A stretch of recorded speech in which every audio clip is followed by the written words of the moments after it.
میں آپ سب کے سامنے ایک چیز رکھنا چاہتا ہوں.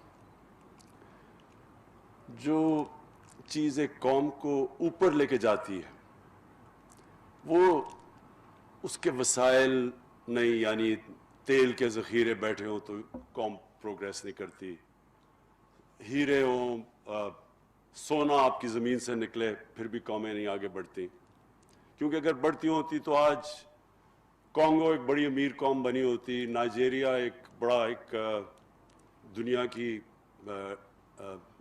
فاسٹسٹ گروئنگ اکانومی ہوتی، اور بھی آپ دنیا کی قومیں دیکھ لیں. جو ایک قوم کو جو کوالٹیز اوپر لے کے جاتی ہیں وہ سب سے بڑی کوالٹی ہوتی ہے، انگریزی کا جو لفظ ہے سیلف بلیف. ایک قوم اپنے اندر بلیو کرنا شروع کر دیتی ہے، اور وہ جب بلیو کرتی ہے، وہ جیسے جیسے وہ پروگریس کرتی ہے اس کے اندر یہ بلیف بڑھتا جاتا ہے. وہ ایک ایسے سٹیج پہ پہنچ جاتی ہے ایک قوم کہ وہ سمجھتی ہے کہ جو بھی ہمارے سامنے مشکل آئے ہم اس کا مقابلہ کر سکتے ہیں. ایک قوم جب اس مائنڈ سیٹ پہ پہنچ جاتی ہے تو وہ ایک انوینسیبل بن جاتی ہے، وہ کچھ بھی کر سکتی ہے. چھوٹا ایک برطانیہ اتنا سا ذخیرہ ساری دنیا کے اوپر حاوی ہو گیا. اس کے اندر کیا تھی، کون سی کوالٹیز تھیں کہ وہ دنیا کو فتح کر لیں. اور اسی طرح جب آپ اپنی تاریخ دیکھیں اسلام کی تو یہ ایک کبھی بھی دنیا کی تاریخ میں اس طرح کا فنومنا نہیں آیا.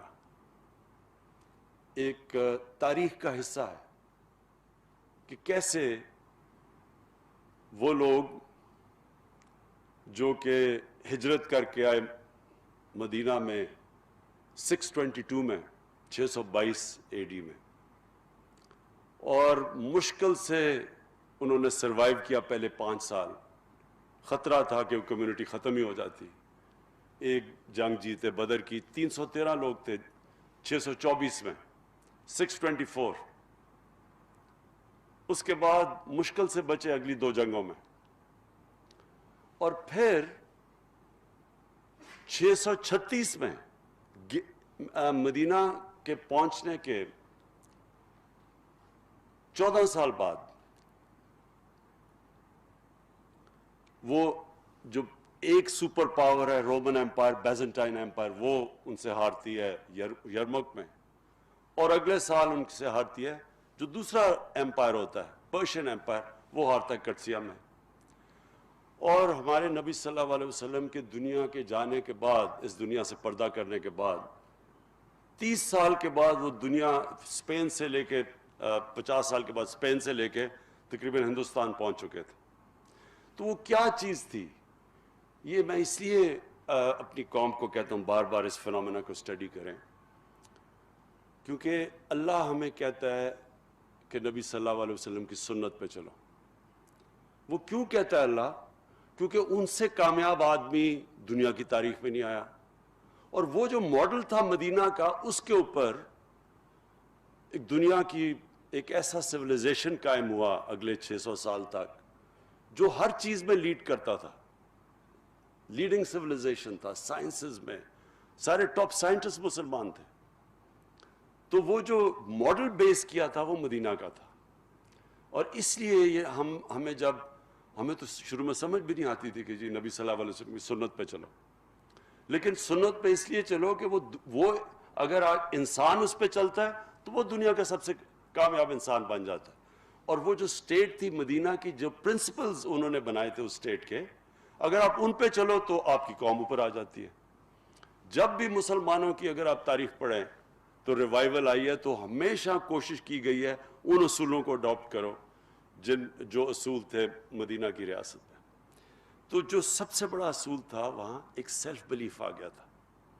وہ اپنے آپ کو اندر بلیو کرنے لگ گئے تھے. ان کو نبی صلی اللہ علیہ وسلم نے جو ذہن کی لمیٹیشنز ہیں، جو غلامی ہیں، اس سے آزاد کر دیا تھا. یہ جس کو علامہ اقبال کہتے ہیں جو شاہین تھا، مرد مومن کی بات کرتے ہیں، وہ ایک آزاد انسان ہوتا ہے وہی صرف دنیا میں اوپر جا سکتا ہے سب سے. اس کے لیے ایک ذہن چاہیے ہوتا ہے جو بلیو کرتا ہے کہ کوئی بھی چیز ہو تو میرے لیے ناممکن نہیں ہے, میں سب کچھ کر سکتا ہوں. یہ جو کوالٹی ہوتی ہے اس سے ایک انسان اپنے اندر پوٹینشیل ڈیولپ کرتا ہے. اللہ نے جب ہمیں اشرف المخلوقات بنایا تھا تو اس نے جب فرشتوں کو کہا تھا کہ اس کے سامنے جھکو, تو جب شیطان نہیں جھکا تو اللہ نے کہا کہ تمہیں نہیں پتا کہ میں نے اس کو کیا پاور دی ہے, اس کے نالج کیا دی ہے. تو وہ جو نالج ہے وہ ڈسکور کیسے کرتا ہے انسان, وہ کبھی بھی ایک غلام ذہن نہیں ڈسکور کر سکتا جو صرف ڈیپینڈ کرتا ہے کہ جی اچھا باہر سے امپورٹ آ جائے گی یا باہر سے نالج آ جائے گی تو میں آگے بڑھوں گا. وہ ذہن آگے نہیں بڑھ سکتا.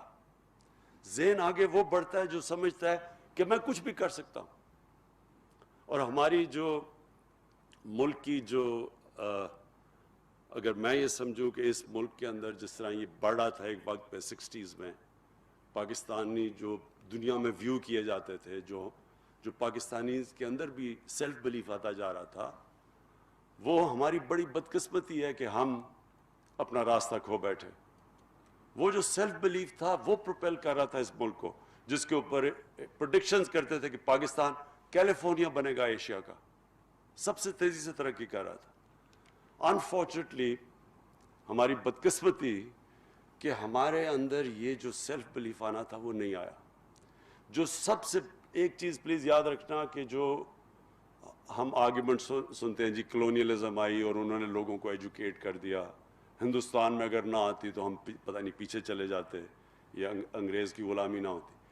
کلونیلزم کا جو سب سے بڑا ایک قوم کے اوپر نقصان کرتی ہے وہ غلامی, وہ انسان کو جو جب آپ آزاد بھی ہو جاتے ہیں لیکن ذہنی غلامی رہ جاتی ہے.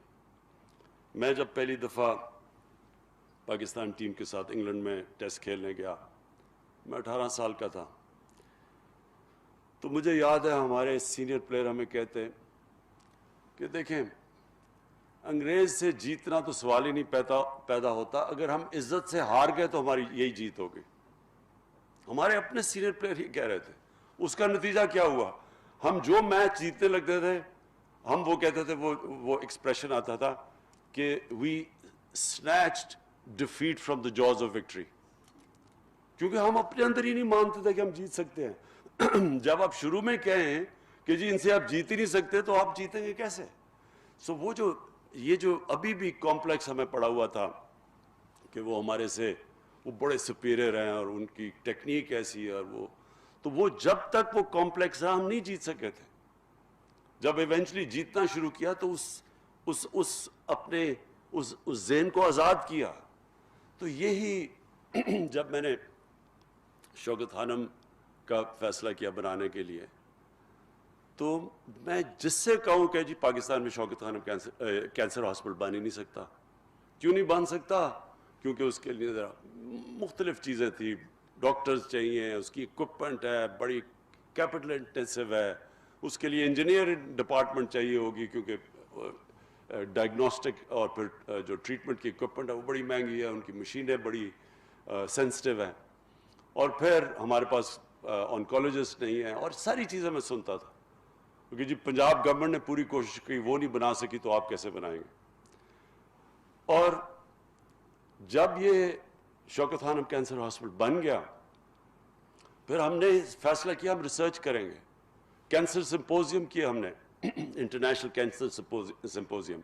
شروع میں ہمارے بڑے تھوڑے سے لوگ آئے, جو اب ہمارے کینسر سمپوزیم ہوتا ہے انٹرنیشنل کینسر سمپوزیم. کتنے ہیں فیصل؟ ہزاروں میں دنیا سے لوگ آتے ہیں, اور ہم پیپرز پبلش کرتے ہیں ہر سال جو کہ انٹرنیشنلی دنیا میں جاتے ہیں. کہنے کا میرا مقصد یہ ہے کہ یہ جو کرونا وائرس ہے اس نے 2-3 چیزیں ہمارے ملک میں سامنے لے کے آئی. ایک کہ اگر دنیا میں ڈیمانڈ ہو وینٹیلیٹرز کی تو ہر چیز آپ ضروری نہیں امپورٹ کر سکتے, اور اب سوچنا شروع کیا جس طرح فواد چودھری نے کہا کہ کتنا مشکل تھا وینٹیلیٹر بنانا. ملک جو نیوکلیئر ویپنز بنا سکتا ہے جس کے لیے وہ ٹیکنالوجی چاہیے، تو اس کے لیے کتنا مشکل ہے. اور پھر باقی جتنے بھی سینیٹائزرز، یہ ساری ڈس انفیکٹنٹس، یہ یعنی ایک 22 کروڑ کے لوگ عوام، کیسے ہو سکتا ہے کہ ہم ہر چیز امپورٹ کرتے ہیں؟ بیکاز ہمارا جو مائنڈ سیٹ تھا اب تک، وہ مائنڈ سیٹ سے ہم نہیں نکل پا رہے. ایک ڈپینڈنسی سنڈرم ہے کہ جو ہوگا جی وہ ہمارے سے آگے ہیں، تو ان سے ہم وہ جو ہمیں نالج دیتے رہیں گے وہ ہم لیں گے. ہمارے اندر وہ سیلف بلیف نہیں آیا. اور ہم جو دوسری سیکنڈ نالج اکانومی کی طرف ہم نے کوئی پروگریس نہیں، کیونکہ تعلیم پہ نہیں پیسہ خرچ کیا، ریسرچ کے اوپر پیسہ نہیں خرچ کیا، کیونکہ ہم یہ سوچا ہی نہیں کہ ہمارے اندر بھی کیپیسٹی ہے، ہم بھی انوینٹ کر سکتے ہیں، انوویٹ کر سکتے ہیں. ہمارے وہی پاکستانی یہاں سے باہر جاتے ہیں اور وہ ہر چیز میں ایکسل کرنا شروع کر دیتے ہیں. تو کیا وجہ ہے؟ اگر وہ سسٹم ملتا ہے جس سسٹم کے اندر ہمارے لوگ جا کے ایکسل کر سکتے ہیں، تو وہ یہاں سسٹم ہم کیوں نہیں بنا سکتے؟ اور وہ اس لیے نہیں. اور مجھے افسوس سے یہ کہنا پڑتا ہے کہ ایک ہماری رولنگ ایلیٹ کے اندر یہ ایک کمپلیکس ڈپینڈنسی سنڈرم. ایک کرونا میں یہ ہمیں پتہ چلا کہ جناب اگر ساری دنیا میں ڈیمانڈ ہو ان چیزوں کی، وینٹیلیٹرز وغیرہ کی، تو ہم کچھ نہیں کر سکتے. تو ہمیں تب وہ کہتے ہیں نا necessity is the mother of invention. جب ہمیں مجبوری ہوئی تو ہم نے فیصلے کیے نا کہ ہم یہاں بنائیں گے. دوسری چیز کیا چیز سامنے آئی کہ آج ہماری رولنگ ایلیٹ، ہمارے جو صاحب اقتدار ہیں، اگر ہم چاہیں بھی تو ہم باہر علاج نہیں کروانے جا سکتے. نہیں تو چیک اپ بھی باہر کرواتے تھے جا کے. کھانسی ہوتی تھی تو سارے گورنمنٹ پبلک کے ایکسپینس کے اوپر، اس ٹیکس پیئر کے پیسے کے اوپر باہر علاج ہوتا تھا سب کا. اسمبلی ممبرز بھاگے جا رہے ہیں علاج، منسٹرز جا رہے ہیں، پرائم منسٹرز، ان کی ساری فیملی، سب باہر علاج ہوتا تھا.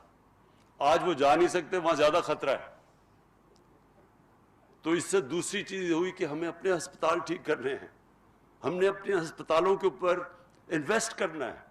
ہم نے اپنی جو یہاں انفراسٹرکچر ہے، میڈیکل انفراسٹرکچر، ہمیں اس کے اوپر زور لگانا ہے کہ آگے کوئی اس طرح کی چیز آ جائے تو پھر کیا کریں گے ہم. اور یہ جو سیکنڈ چیز ہے، جب تک کہ ہمارے ملک کے جس طرح میری طرح کے لوگ ہیں، ہمارے منسٹرز، ہم یہاں نہیں علاج کروائیں گے اپنا گورنمنٹ ہاسپٹلز میں، تب تک گورنمنٹ ہاسپٹلز نہیں ٹھیک ہوں گے. یہی گورنمنٹ ہاسپٹلز ہماری آنکھوں کے سامنے ڈیٹیریٹ ہوئے ہیں. میں پیدا ہوا تھا میو ہاسپٹل میں، میری ساری بہنیں پیدا ہوئی تھی. شروع میں جب بھی کوئی کھیلتے ہوئے کوئی چوٹ لگتی تھی، ٹانکے لگانے میو ہاسپٹل جایا کرتے تھے. اور اب پیسے والے لوگ سوچتے بھی نہیں گورنمنٹ ہاسپٹل میں جانے کا. پرائیویٹ ہاسپٹلز، اور صرف پرائیویٹ ہاسپٹلز میں اگر اچھا علاج کروانا ہے وہاں کرواؤ، غریبوں کے لیے گورنمنٹ ہاسپٹلز. اور یہ پھر تیسری چیز سامنے آئی ہے، کرونا کی تیسری چیز کیا سامنے آئی ہے. اب تک یہ ہوتا رہا کہ جناب گندا پانی پینے کی بیماریوں سے بچے مر رہے ہیں، غریب کا بچہ مرتا ہے، کسی کو فکر ہی نہیں ہے. ہیپاٹائٹس سی ایپیڈیمک بن چکا ہے پاکستان میں، لیکن زیادہ تر غریب کے لوگ ہیں، غریب لوگ ہیں، کوئی فکر ہی نہیں ہے. میل نیوٹریشن 25% بچوں کو ہے، فکر نہیں، غریب کا بچہ ہے. 40% پاکستان کے اندر سٹنٹڈ گروتھ ہے، کسی کو فکر ہی نہیں ہے کیونکہ غریب لوگ ہیں. اب یہ مشکل آ گئی ہے کہ کرونا نہ امیر نہ غریب میں فرق ہی نہیں کرتا. آپ اگر یہ سمجھتے ہیں کہ صرف امیروں کی لاک ڈاؤن اناؤنس کر دیا جی، جلدی سے فوری لاک ڈاؤن اناؤنس کر دیا، سوچا ہی نہیں کہ وہ بیچارہ دیہڑی دار، وہ غریب آدمی، وہ رکشے والا، وہ جو بیچارہ سارا دن محنت کر کے آ کے اپنے بچوں کا پیٹ پالتا ہے، اس کا کیا بنے گا. نہیں، امیروں نے سوچا اچھا جی 2-3 یہ امیروں کو بھی آتا، تو ایک دم سارا ایک ایلیٹ نے فیصلہ کر لیا سارے ملک کے لیے، سوچا نہیں کسی کا. ہندوستان نے تو ہمارے سے بھی زیادہ، جتنا وہ جو ان کا اسٹرانگ مین نریندر موڈی ہے، کہتا ہے جی اس کو 50 انچ کا چیسٹ ہے، وہ اتنا ڈرپوک نکلا ایک دم اس نے سارا بند کر دیا. بیچارے لوگ 200 میل چل کے جا رہے ہیں، غریب لوگ تھے ہندوستان میں.